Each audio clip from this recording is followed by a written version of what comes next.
Hi beautiful, welcome to my channel. In today's video I want to give you guys a review on Nomad Cosmetics eyeshadow palettes. I have 4 palettes right here. I will show you quick tutorials with all 4 of these swatches, and we will talk about the formulas and my overall thoughts after playing with all 4 of these palettes. I'm super excited to get into this video.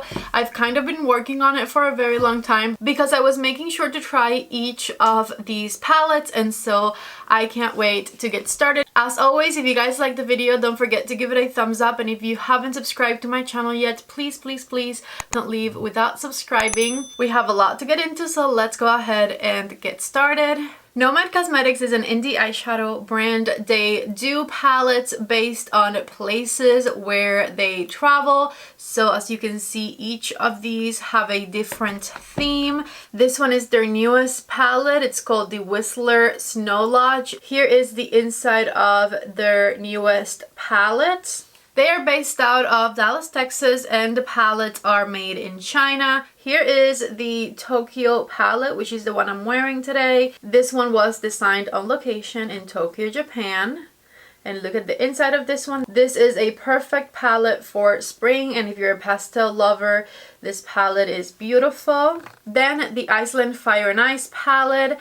This one was designed on location in the land of fire and ice, and this is the inside of it right here. I love how like the little imprints have like volcanic texture, I guess. And of course it has cool tones and warm tones inside of it. And the 4th palette I have is this one here. This is the America's Parks palette, designed on location while road tripping across the USA. And here is the inside of this one. I have to say, out of all of the palettes, this one here, in my opinion, has the best shimmers. All of these palettes, by the way, were gifted to me by Nomad Cosmetics, and they set me up with a discount code that you guys can use if you're interested in buying any of the palettes. The code is PATTY10. I will have it written down below, but if you just go to their website and use code PATTY10, you can save 10% on your Nomad Cosmetics palette purchase. Now let's get into the individual palettes, the swatches, the looks that I created with them, and what I think about the formula. Like I said before, I did looks for each one of these palettes, and I didn't just make them for this video, I made them for my Instagram. So if you guys are not following me on Instagram yet, definitely go ahead and do so. I have looks with each one of these palettes over there, and I am going to put the video right here next to me so that you guys can see it. So let's talk about the America's Parks palettes. I believe out of the 4 palettes that I have tried, this one is definitely my favorite. Let me go ahead and show you the swatches. I think this palette has the best shimmer glittery shades out of all of them. It also has really stunning mattes. I think the shimmer formula in this palette is incredible, and not all of the palettes have the same formulation when it comes to shimmer. I actually find that the shimmers in the America's Parks palettes are the shiniest. They have a little bit of extra glitter thrown in there, and they're extremely pigmented, extremely blendable, and very easy to apply onto the eye area. As far as the mattes are concerned, I have absolutely no complaints. They are pigmented right away, blend really nicely into one another. If you're looking for like one palette recommendation to try Nomad Cosmetics, I would definitely go for this one. It's also one of the most wearable ones, but just like formulation wise, I really love the shimmers that this palette has. Here's a little tutorial of the look that I created with it. As you can see, I use a nice yellow color for transition. I deepened it up with some burgundy, and these shimmers are extremely easy to apply, and I really love the like glittery effect that they gave my eyes. I was obsessed with this look and how easy it was to create. The shimmer on the inner corner, just chef's kiss, amazing. I absolutely loved it. Definitely the Nomad Cosmetics eyeshadow palette that has the best formula in my opinion, and that was easiest for me to use. Moving on to the Iceland palette right here, when I first looked at this combination of colors, personally I felt a little bit overwhelmed, but when I tell you I created the prettiest out of all the looks with this palette, which was very surprising to me. You'll see it in a second, because I didn't really know where to go with the palette, and it ended up challenging me, and I created one of the prettiest looks that I've ever done, in my opinion. I don't know.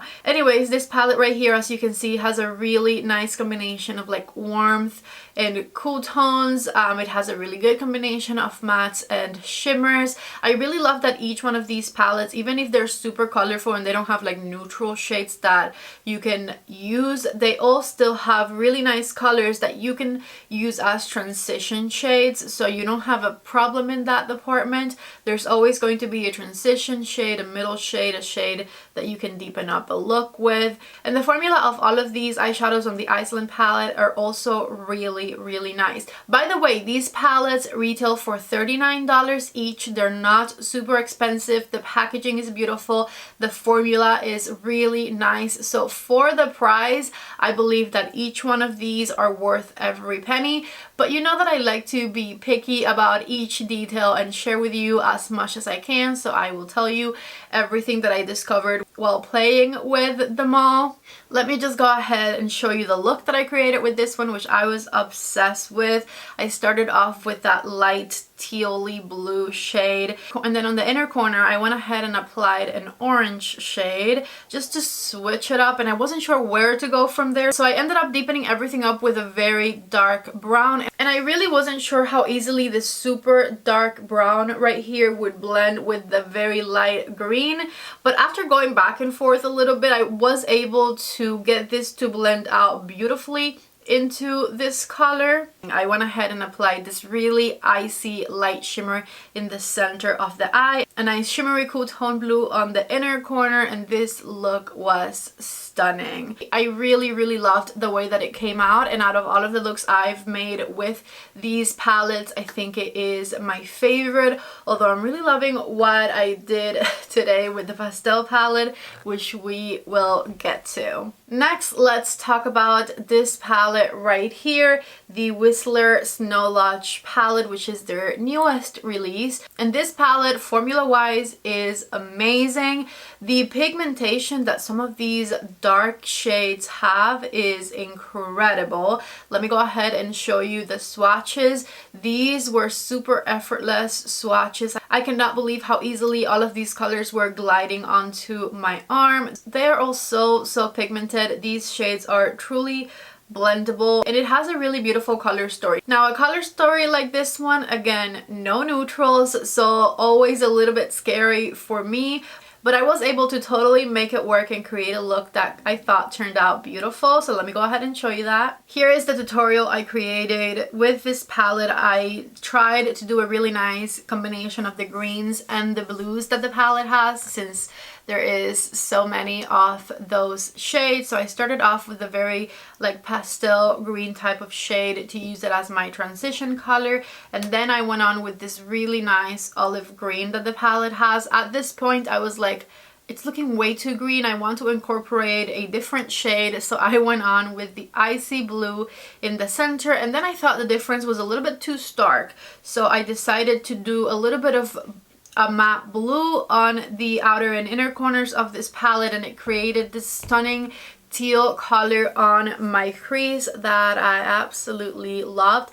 I did a nice white shimmer on the inner corner that looked stunning, and I was obsessed with the final look. I thought the teal shades blue-green combination matched my eyes really nicely, since my eyes are kind of like a combination of blue and green, and it definitely made me step out of my comfort zone. I feel like each one of these palettes did, except for maybe the America's Parks palette, because that one is more like your traditional color story. Still my favorite palette though, because it is a lot more intuitive for me to work with these shades right here than for me to create looks with these. These definitely make me think a lot more about my color choices and trying to find colors that combine beautifully. But you know that I'm not the most colorful person when it comes to makeup. Don't get me wrong, I love the colorful looks, but they just don't come to me as easily per se.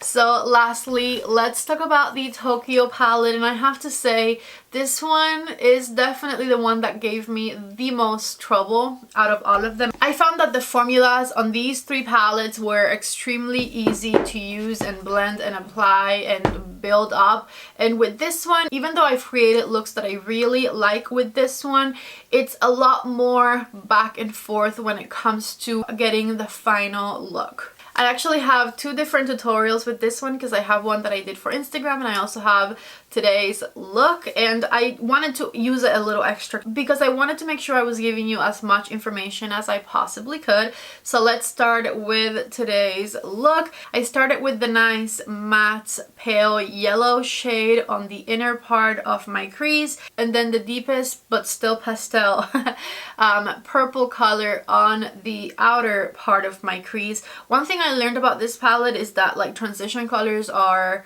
not really needed because some of the lighter pastel shades just don't show up as much, to be completely honest with you. And so even though this was like a darker type of purple for this palette, it blended out on my crease without the need of a transition shade. I went in with a sparkly purple in the center of the eye and a sparkly yellow on the inner corner, and then I kind of used the same colors underneath the eye and a very light pinky shade on the inner corner of the eye. Now, like I said, I absolutely love the way that the look turned out, but this was the second look that I created with this palette, and so it saved me the trouble of trying to use this middle row right here. Like when I first started playing with this palette, I used this color Hanami right here, which is like a nude type of satin shade, and I tried to use that as my transition color and it was not showing up that well on me. The pale yellow, you guys are seeing it on the inner part of the eye right there. It takes a little bit of building up, and I also find that sometimes with these shades, because they're pastels, and this is nothing to do with like Nomad Cosmetics formula specifically, I just like traditionally pastel shades are just hard to do. A lot of brands just don't do a good job at them. At least these you can actually make work and they don't become a patchy mess, which I've experienced before, and that's terrible. With these you just have to kind of go back and build them up. And then if you're like me, I love to like pack the shade and then blend the shade. With these you don't have to do that, and I have to like keep reminding myself of that, because once I packed the shade, sometimes I went back to blend it out and it took off way too much of the color, and then I was packing it again, and so I was creating more work for myself, if that makes sense. So I learned that I could just pack it and like barely blend it, and that worked a lot better than going back and forth with my brush a lot, which is something that I just do because with darker shades that's what works for me. Anyways, besides the matte pastel shades and the little bit of difficulty that I have with those, which is easy to overcome, these pastel-ish shimmers on the bottom row right here are not shimmers that go on very easily, in my opinion. They're like this like nice veil of shimmer, and as you can see, you are able to build it up to get color intensity, kind of, but trust me, it takes a lot of like digging your brush in the shimmers and going back and digging your finger in the shimmers and just building that shade to get it to show up the color that you wanted. You can even see in the swatches how the shimmers that are more so towards the palm of my hand, which is this bottom row, there are some colors where you just see a lot of like glittery shimmery reflex, which I love, but you can't really tell what color that shade is meant to be. The colors kind of lose the colorful base and it's just like a shimmery topper type of a thing. So that was something else to keep in mind. And while I absolutely have loved playing with this Tokyo palette, I would have to say that formula wise it's my least favorite out of the four, because the formulas in these palettes here worked a lot better, a lot faster, and a lot easier for me. Let me show you the other look that I created with the Tokyo palette. It was a little bit of a green purple combination, whereas today I did pink, yellow, and purple, and I also really loved it. See, with this one though, I started with the light yellow shade all over, and then I chose a couple of shades that I had to build up like crazy and would like barely show up. I did end up figuring it out, but just know that it was a struggle to get the colors to show up on there. And then you saw me adding the setting spray to the brush to get the shimmers to look a little bit more pigmented, because I was having trouble with the shimmer showing up as well. Like I said, I ended up really loving the final look, and I'm very glad that even though these were a little bit of a struggle to get to look as intense as I wanted them to look, they don't become patchy, which I have experience with a lot of pastel shades, even high-end pastel shades, and it's horrible when that happens because then you don't know how to fix it. Anyways, I have had an absolute blast playing with all 4 of these palettes from Nomad Cosmetics during the last month or so, and I have created looks that I like with all of them. If you don't want to get out of your comfort zone, the one that I would recommend is America's Sparks, because this color story is a color story that we're a little bit more familiar with. It still has really nice pops of colors, and besides the color story, what I like the most about this palette is that I find that it has the best shimmer colors and the best shimmer formulas. The shimmers in this palette are superb, highly recommended. If you are into blues and greens, I would look no further. This one right here is the palette for you. Amazing color stories, and the formulas on this palette are also amazing. Incredible shimmers, incredible mattes, very blendable. You guys saw how I blended like blues into greens and they turned into teal, and it looked beautiful. And the Fire and Ice palette I also really loved, and while I still find the color story intimidating, like I look at it again and I'm like, oh god, where do I go from here, right? But like I said, it made me step out of my comfort zone, and I created one of the most beautiful looks I've ever done with this palette, so how can I not recommend it? And then the Tokyo palette is the one that like I want to recommend, because like you can get here, right? You can't create these looks, and it's $39, and if you use my code you can get a 10% off, so it'll be even cheaper. But at the same time, I just wanted you to know that you will have to like go back and build the shades and use your setting spray to get the shimmers to show up how you want them. This is a palette that will give you a little bit more work to do. It's not as easy to use as the rest of them, but I still find it beautiful, so you kind of just make your own decision with that. Anyways, if you decide to go for any of these, make sure you use the code PATTY10 and save 10% on your palette purchase. I think for the $39 price tag, with the amount of shades you get in here, the incredible packaging, the pan size, etc., these palettes are worth every single penny, and so I do highly recommend them. So definitely check them out if you are interested. If you guys like this video, don't forget to please give it a thumbs up. Before you leave, don't forget to subscribe to my channel if you haven't already. I love you guys so much. Thank you for being here, and I hope to see you back in the next video. Bye.